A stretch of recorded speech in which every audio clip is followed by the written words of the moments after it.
Alright, what's going on everyone? Welcome back to the channel. If you are returning, if you are new, then welcome in. We're going to be talking about pHEX. I'm going to give you a price prediction via a general overview of what pHEX is and sort of all of the context that, in my opinion, is necessary to understand how I'm arriving at the conclusions I'm arriving at.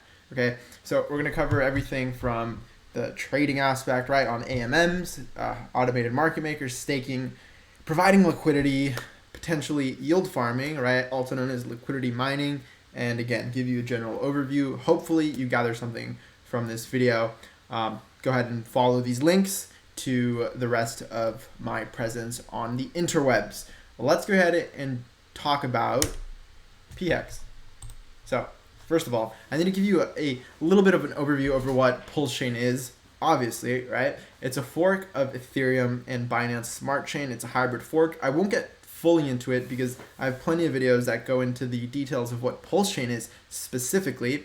And yeah, I want to leave it to those videos to cover that. I'm just introducing it here because it's a necessary component to understand at least a little bit of Pulse Chain before you understand pHEX.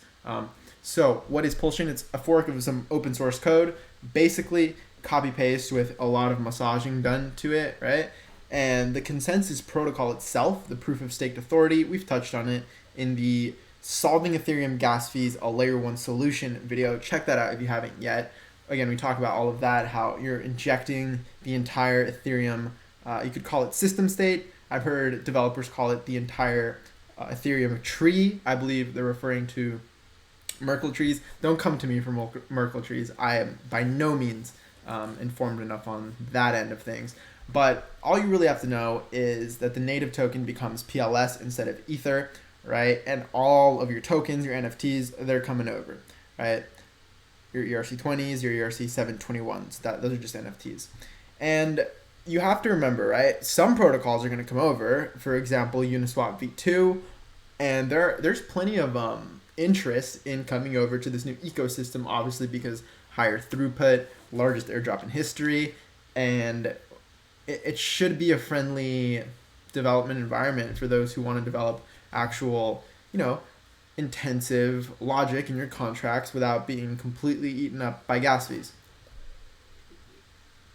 Now, there are some other protocols that may or may not ever come over, or they might come over late, or they can just be forked, right? Something like 1inch, I believe they do need to deploy on Pulse Chain if we want it to come over.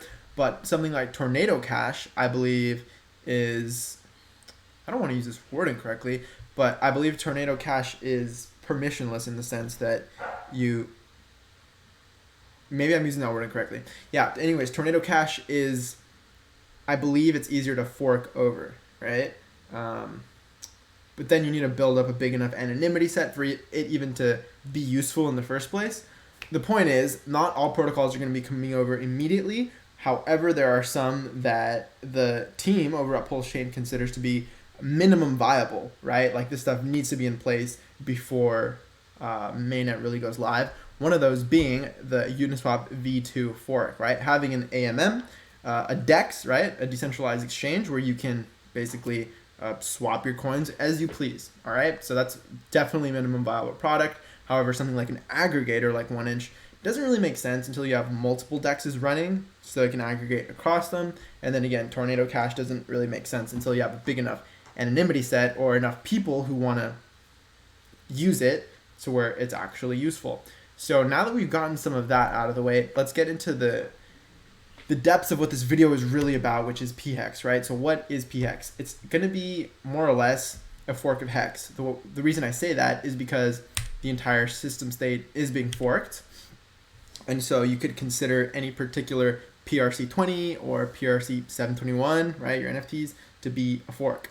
It's the same code. You can run the same functions. Everything is exactly the same, right?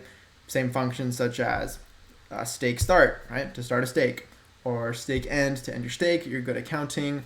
All of the functions are the same, the exact same code, no changes whatsoever. That's the beauty of immutability, right? It cannot be changed. And what else will be exactly the same? The global variables. That's why I say here, you'll see continuity on these global variables.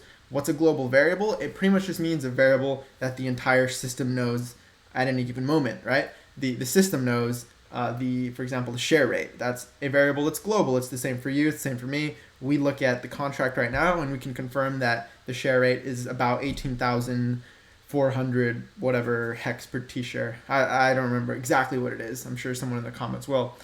But all of that will be continuous. So for all of those of you, or for any of those of you who have that question, which is the share rate going to restart from the beginning? Absolutely not. It's simply a fork at a moment in time, meaning at that moment in time, whenever the fork happens, all of those variables, these global variables, are going to be the same, such as, again, the share rate, the locked hearts, which is basically the amount of hex that is locked for any given address, right? So your stakes are going to be the exact same. Your liquid hex is going to be the exact same. And any penalties accrued, all the exact same, right? pHEX is coming along for the ride, just like all other ERC20s. And I should include here in the slide, and all ERC 721s, right? Because NFTs are popular in a huge part of the Ethereum community. So what other ERC20s are going to come over? Well, I give an example here, right? Your stable coins, your other ERC20s, even your wrapped tokens, which will be super interesting, right? A lot of people are very, I guess, excited to see what happens, because this is a grand experiment at the end of the day, right? Crypto is still very experimental, still in its early stages. That's just my opinion. But to see what's going to happen to the value of something like Pulse Chain stablecoins or Pulse Chain wrapped Bitcoin, right? Will a Pulse Chain wrapped Bitcoin be worth a Bitcoin in dollar value? I mean, that would be amazing. But will it? There's no certainty there. It's more or less up to the market. And if the market decides that it is worth that, I think that's super cool. So, okay, what are we talking about here? Some key points necessary. I wanted to point out this sort of nomenclature, how some people refer to currently hex that exists right now as eHex, which is hex on Ethereum, aka just hex. I like to call it just hex, but hey, you do whatever you want. And then pHEX seems to be the agreed upon terminology for, well, hex on Pulse Chain, right? The forked hex, hence the title of the video. So how do you get your pHEX, right? If you're interested and you're like, you know what, just shut up, take my money, I don't care, I think pHEX is gonna moon, then how do you get pHEX? Well, I think I duplicated an extra slide, whoops. So how do you get pHEX, right? Well, if you have liquid hex now, or staked hex, it'll be copied over onto Pulse Chain as pHEX, right? In the form of pHEX. Hare is doing some funny things today. So the first way to get pHEX is simply to own hex, right? If you don't have hex already, just get some, right? You can get it on Uniswap on 1inch, as long as you have a MetaMask address and have some Ether or some ERC20s in there. If you have your money on an exchange, I personally would not keep it on there for more than you need to, right?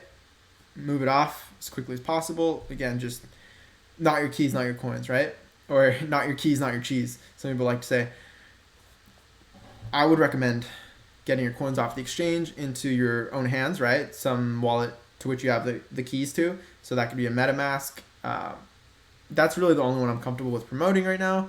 But yeah, get some hex. If you already have some, then both liquid or staked hex will be copied over as, again, liquid or staked pHEX. So this is the way to get pHEX if you want to own it at the moment of Pulse Chain's Genesis block. So the Genesis block is simply the first block that's ever mined, right, or validated in the sense. So Pulse Chain's first block ever. If in that block, does it work that way actually? Yeah, I'm basically saying here, maybe this isn't the correct terminology, but if you want to own pHEX at the moment of Pulse Chain's inception, right, at the moment the first block is validated, mined, whatever. If you want to pretty much be in that set of people, the first people in the world to ever have it, that's how you would do it, is simply by owning hex, whether it be liquid or staked. Now, the second way to get it would be with your airdropped PLS, right? Now, I'm gonna have to go into one of the next slides to talk about the markets that are gonna exist to be able to get this. But all you really have to know is if you did sacrifice via the sacrifice phase that already is over, by the way. It was from about July 13th, I believe. I always forget it was the 13th or the 14th because it wasn't like a perfect UTC turnover of the day. But it was from then to like August 2nd, right? So it's over, it's done with. Sacrifice set has been, it's been created, right? It's been created via the number of people who sacrificed during that window.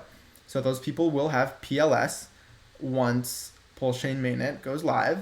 And with that PLS, you will be able to swap it over for pHEX if you like.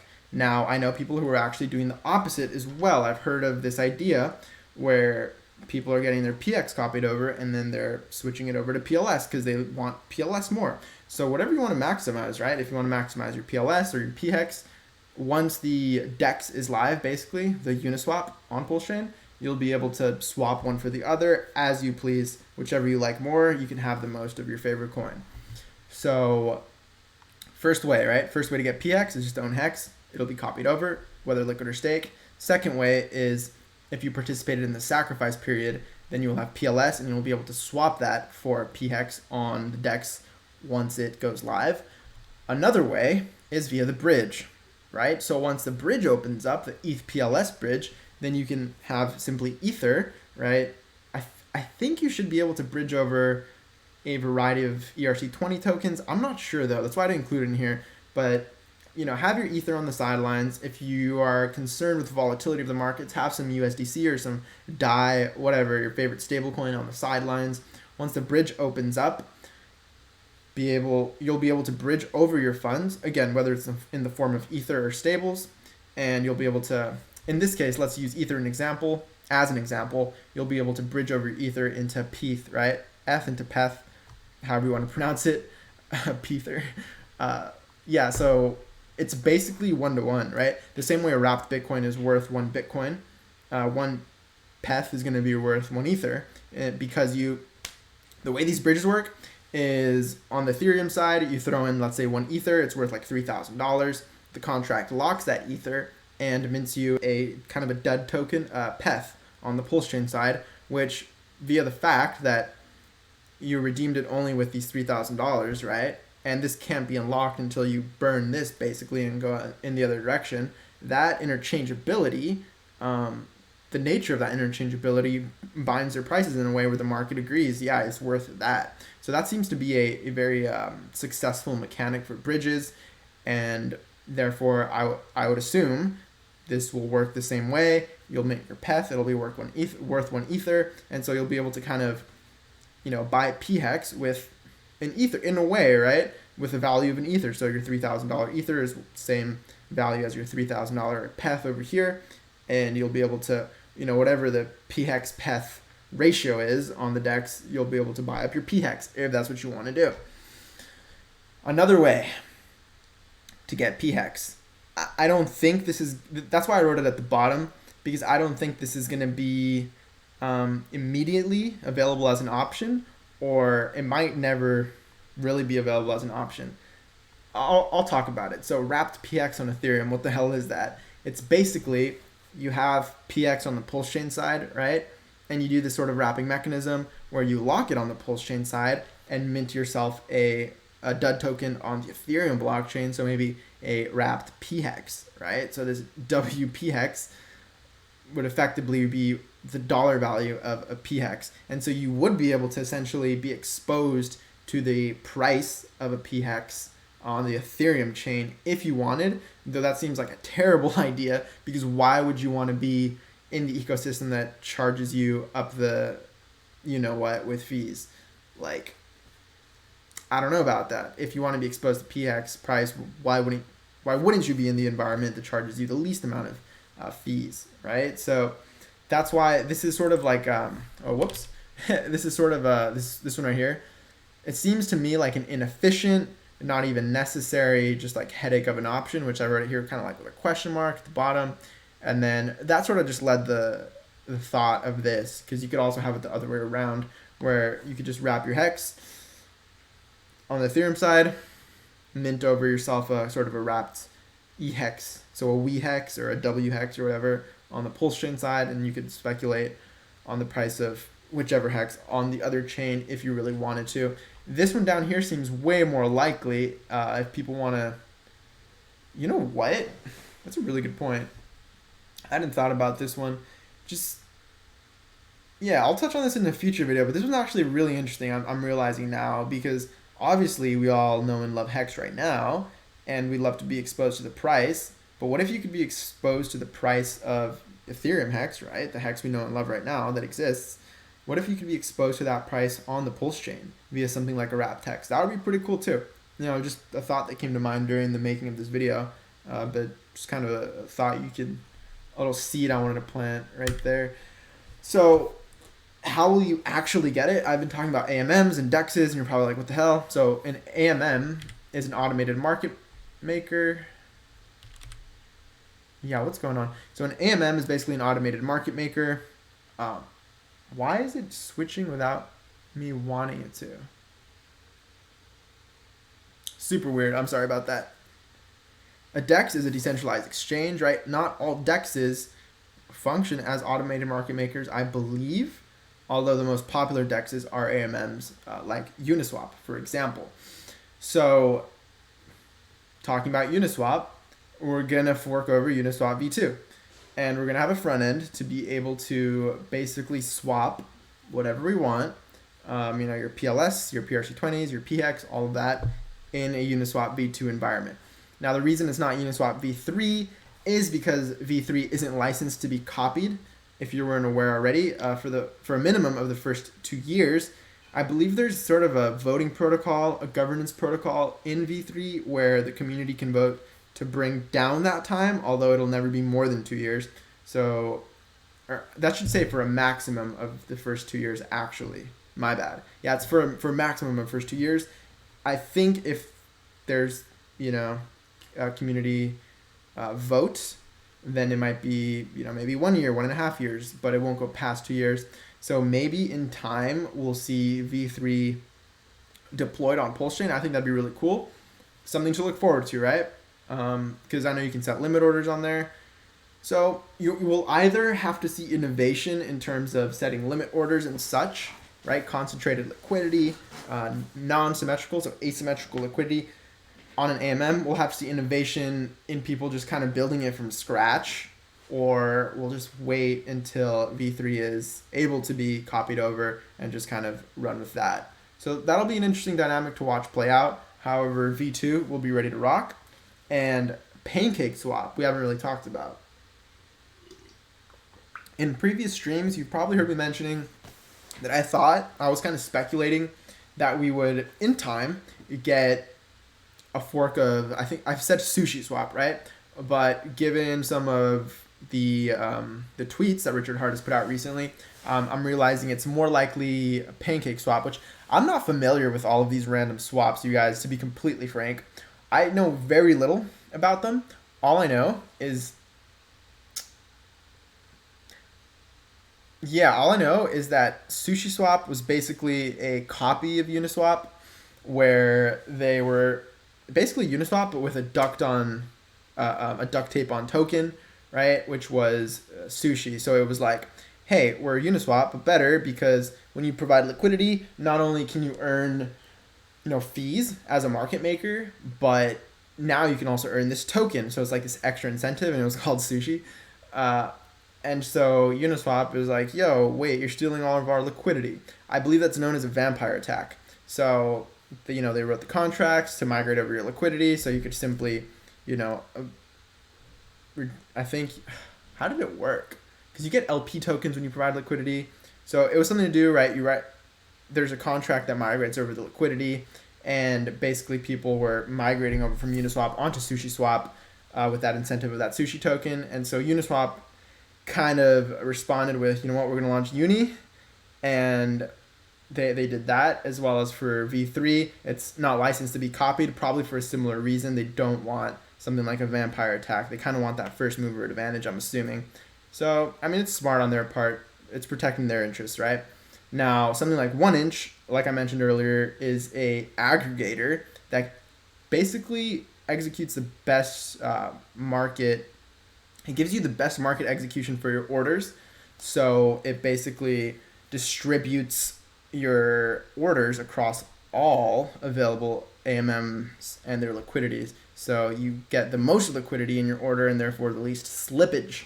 So they've deployed obviously on Ethereum. They've also deployed on BSC, Binance Smart Chain, and Polygon, which gives me confidence personally that they will launch on Pulse Chain. I mean, it's a huge opportunity for them, especially as market makers to earn their little fees, and at a minimum cost, right? They just have to deploy a contract on Pulse Chain, or however many contracts they need to deploy. They just need to deploy their protocol, and I would guess at a minimum cost, at a very low cost. So I mean, we'll see. I hope so. Again, it makes most sense once we have more than one actual AMM running. And let's just touch on liquidity a little bit because we're almost getting to the end of these slides here. So we need to talk about liquidity because liquidity is important to determine price, and this is a price prediction speculation video. Hart's Law, what is it? It says the price movements of interchangeable assets are bonded via the liquidity in their pairs. Now, this is a phenomenon that obviously Richard Hart coined, and therefore he's kind of dubbed it that. But you do see it, right? Like there was a period in time where the major liquidity pair for Ethereum was Bitcoin. And so whenever Bitcoin if people wanted to get Ethereum, they basically had to buy Bitcoin first because it was kind of the only way to get it. And so you'd see Bitcoin go up, and then you'd see it kind of go down a little bit, and then you'd see Ethereum go up after. So for a long time, it was pretty much like that. And so this describes this, and you also see it how all of crypto kind of ebbs and flows together because a lot of them are bonded to Bitcoin or Ethereum. Like a lot of the altcoins are bonded to Ether, and so you'll see their price charts kind of move unless you exert your will upon the actual pair and, for example, swap your Ether for your altcoin or vice versa. And then that actually affects that and skews it, but more or less people are just interchanging between an altcoin and a dollar or a stable, or Bitcoin and a stable, or Ether and a stable, then their prices more or less move together, right? So given this, right now we know that the thickest pair for HEX on the Ethereum chain is USDC. So pre-fork, the deepest liquidity pair for pHEX will be pHEX PUSDC, right? However, the PUSDC value right after the fork, we have no idea if it's going to be pegged to $1 or not, so it's uncertain. But keep in mind that we'll have an AMM fixer bot come in and change things. I think this is on a timer or something. I'm sorry, guys. So the fixer bot will come in and change things, mint some extra PLS supply, and the reason this is important is because it's going to come in and harvest a bunch of the PRC20s with that newly minted pulse and buy up pretty much the price, right? These ratios, and you're going to have a lot more PLS in the pairs and way less PRC20.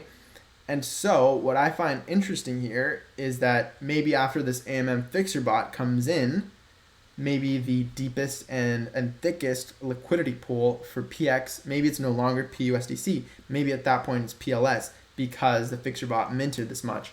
So what's 2.5% of our projected supply of like 137 trillion? Some quick math. What is that, like 3.3 trillion or something? Whatever percentage of HEX, or whatever percentage of liquidity HEX is on Uniswap v2, I would assume we'll get the same fraction of that 3 trillion pulse. And so you'll buy up the pHEX price with a lot of pulse basically. And so again, that might be the thickest pair after this bot comes in and fixes things. So I thought this was important because of Hart's Law. If price movement of interchangeable assets are bonded via liquidity in their pairs, and assuming the fixer bot comes in and increases the liquidity on the PLS, or increases the pHEX liquidity on the PLS side, right? Then pHEX PLS might be the thickest pair, right? And if their prices are bonded, then you're pretty much looking at pHEX being a leveraged play on Pulse. We'll get into that a little more. I'm getting a little ahead of myself, but to kind of final touch on this analysis is to look at some successful forks and some unsuccessful forks. So some successful ones, interestingly enough, were all Ethereum forks, right? Ethereum itself is a fork of Ethereum Classic, right? Binance Smart Chain is a fork of Ethereum, and Polygon is also a fork of Ethereum. And these, right, if Ethereum itself was forked from Ethereum Classic for an ethical reason, that being the DAO hack, so the hacker didn't get his money, right, on the Ethereum chain. However, the hacker got to keep the money on the Ethereum Classic chain. So this was sort of an ethical fork where people were like, yeah, screw the hacker, we want our money, right? Especially people who were affected. And so Ethereum basically became the winning chain, right? It's the real Ethereum. And for throughput, right, these weren't for ethics, it wasn't a hack or anything, but Binance Smart Chain and Polygon are both thriving under the narrative of being a faster Ethereum that has pretty much copies of, not of all the ERC20s, but of the, some of the protocols like your Uniswap becoming PancakeSwap, or your Uniswap becoming QuickSwap or whatever. So it's just a copy, but without the actual Ethereum system state. So it's empty basically, but they were successful nonetheless. Now basically every BTC fork was unsuccessful, unfortunately. In terms of price performance is really what I'm talking about, adoption and price performance, because that's what really matters. Like, sure, Bcash has higher throughput, but have you seen the price chart versus BTC and versus the dollar? It's not good, man. It's just not good. Have you seen the price of Litecoin versus BTC and the dollar? It's not good. It's just not good, right? Just look them up, or don't. You won't like what you see. So successful forks have been Ethereum forks. Unsuccessful forks have been BTC forks. It's just an interesting kind of trend I'm seeing. So Pulse Chain being an Ethereum fork, and pHEX kind of being a second layer to that fork because it's on top of the substrate. It's an interesting situation. It's never been done before. So all of this put together, here's my thesis, all right? Assuming after this AMM bot comes in and fixes things, and pHEX PLS becomes the thickest liquidity pair for pHEX, keeping in mind Hart's law implies that the price movements will therefore be bonded. So that's a lot. I know it's a lot. So here's another piece of the puzzle. We also see examples of the real world where the maximum value accrual happens at the endpoints of the substrate. Richard Hart has talked about this, and he's given these great real-world examples, such as Comcast is the dumb pipes, but it is the infrastructure. It's crucial, but Netflix makes way more money, right? UPS, again, infrastructure, absolutely crucial. However, what's built on top of that substrate? Amazon, closer to the money, way more value. So Netflix Comcast example, the Amazon UPS example, and here we also have the Hex Ether example. How, and not just Hex, right? I believe the entire ERC20's market cap is bigger than the market cap of Ethereum. So everything built on top of Ethereum in combination is worth more than Ethereum. Now, I guess this is misleading, right? Because the Hex market cap isn't higher than the market cap of Ethereum, although it's not far from it. What I'm really getting at here, I should have clarified, is that Hex outperformed Ethereum a lot in the past couple years, right? Ever since inception. It's a really nice chart. You should look at it sometime. And so with all of this said, all of this done, and with all of this context given to you, then if you're bullish on PLS, if you think it'll generally trend up over time, then this will imply that pHEX will effectively be a leveraged position, a leveraged play on PLS, and should therefore appreciate much more during the same amount of time. So there you go. Wow, that took 30 minutes. Whew. I said a lot. I mean, if you stuck around, you are a G. You are great. You are what makes this channel possible. I appreciate you watching. This is my thesis on pHEX. I was hesitant to put this out for a long time, right? I've been thinking about this for a while. I've been thinking about this for months. The only reason I kind of got the confidence to actually drop this is because I see people kind of, people catching on to this. Conrad Zen, hats off to you. One of the first few to actually start popularizing this idea. I heard him in the Telegram chat one day, and I was like, man, this man is literally reading my mind. He's thinking the same thoughts I'm thinking, and if he's spreading the word and we have this kind of similar thesis, then why not present it in a way that benefits the community, right? So there you go. I do think combined with the design of Hex itself that attempts to provide a price positive feedback loop for the asset, that it just gives pHEX even that much more rocket fuel. So this is my general thesis. If you think this is all, valid, logical, you can feel free to adopt this thesis as your own. But overall, it says that pHEX will absolutely crush. Might even outperform PLS. Might outperform everything. Who knows? Anyway, subscribe if you're new. I appreciate you watching. Leave a thumbs up if you enjoyed, if you found value. Share it. Check out the links. LookIntoHex.com, Twitter, all of that. Link is in the description. And I'll catch you in the next video. Peace.